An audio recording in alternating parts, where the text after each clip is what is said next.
The 88mm flat gun and its different variants was the most famous of all artillery pieces employed by the Wehrmacht in the Second World War. Indeed, it was in all probability the most famous, if not infamous, artillery piece of the entire conflict.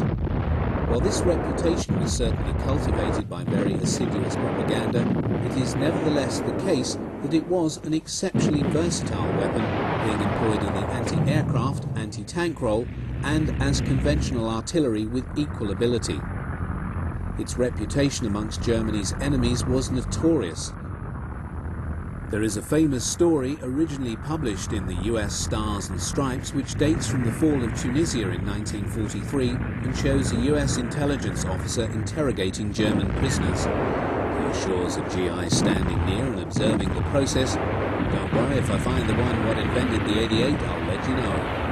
It was the mounting of this weapon in its modified and developed forms that made the Tiger I and Tiger II tanks and Nashorn tank destroyers such formidable armoured fighting vehicles. It was Goering's abiding faith in the effectiveness of the 88 in the anti-aircraft role that led him to claim that no enemy aircraft would ever penetrate the airspace of the Reich. Although effective in this role, it is clear that the 88mm was actually no better than its Allied contemporaries, such as the British 3.7-inch anti-aircraft gun, which had a better performance in ceiling, weight of shell, and also ground range.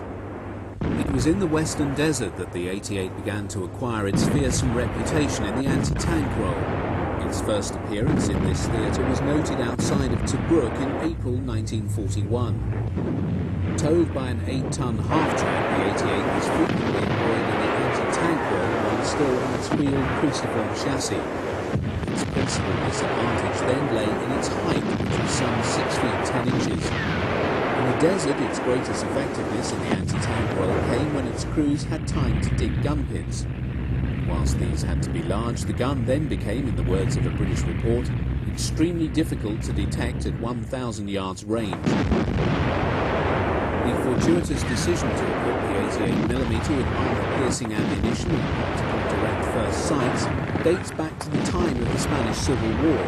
The initial model of the 88, the Flak 18, was tested in action for the first time. The primary armor-piercing shell contained a small charge to explode after penetration.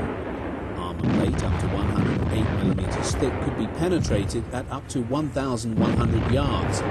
The gun's ability to penetrate armour of such thickness and at such a range not only made any British tank in the desert vulnerable, it made the 88mm the only weapon easily able to deal with the formidable UT-34 and KV series of heavy tanks when encountered in Russia in 1941.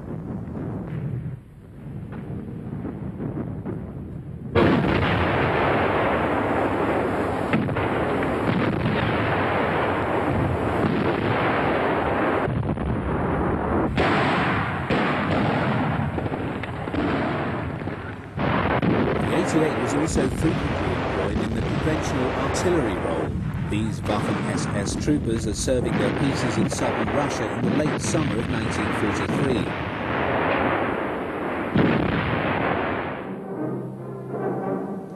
Albert Speer, Hitler's industrial minister, was later to claim that the sheer quantity of resources retained in Germany to defend it from the US and British bomber offensive constituted the Second Front a long time before the Allied landings in France. Indeed, by the autumn 1943, the need to protect the cities of Germany had seen an extremely large concentration of anti-aircraft weapons, which could have been better employed on the battlefields in Russia and elsewhere. By October 1943, no fewer than 23 heavy batteries, amounting to some 130 88mm guns, were ringing the city of Schweinfurt. By war's end, no fewer than 30 anti-aircraft divisions were protecting Germany.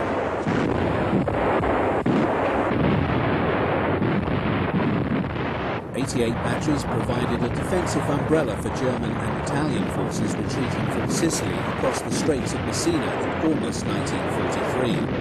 The barrage thrown up by the German batteries, expending a prodigious amount of ammunition, allowed no fewer than 102,000 troops to be slipped across the straits in the face of Allied bombing raids.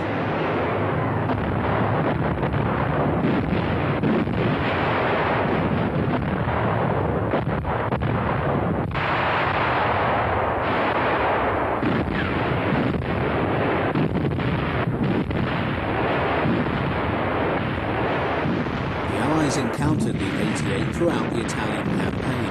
As the Germans often emplaced their guns in well-prepared defensive positions, the 88 once more emerged as a formidable weapon. From Salerno through to Cassino, the Germans used their 88s to delay the Allied advance. It was in the fighting around the Great Monastery in early 1944 that film of 88 shooting at Allied Sherman tanks was taken. The 88 often proved to be the nemesis of this Allied tank, which by this date and through to war's end was to constitute the primary weapon in the Allied tank forces. The frontal armour of the Sherman was vulnerable to penetration to the 88 from some considerable distance. Whether encountered as an artillery piece or when mounted on tanks' self-propelled guns, this particular weapon was to prove exceedingly dangerous to all Allied AFVs. Given its effectiveness, it would be perfectly reasonable to suppose that the 88mm Flak 18 was actually a very new design. In fact, it can be traced back to 1925, and although Krupp and Rheinmetall did experimental work in Germany, much of the design was undertaken by Germans seconded to work at the Bofors factory in Sweden. A prototype was then built in Germany and the gun entered service in 1933. It was blooded in the Spanish Civil War and was most successful.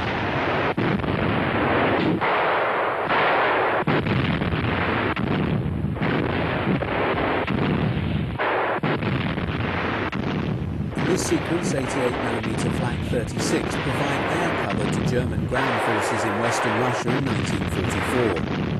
By that period, the Soviets had local air superiority wherever the Red Air Force chose to fly, so the provision of large numbers of flak weapons of different calibers became essential for the Germans. The ground forces here are under attack by Ilyushin II Sturmovix.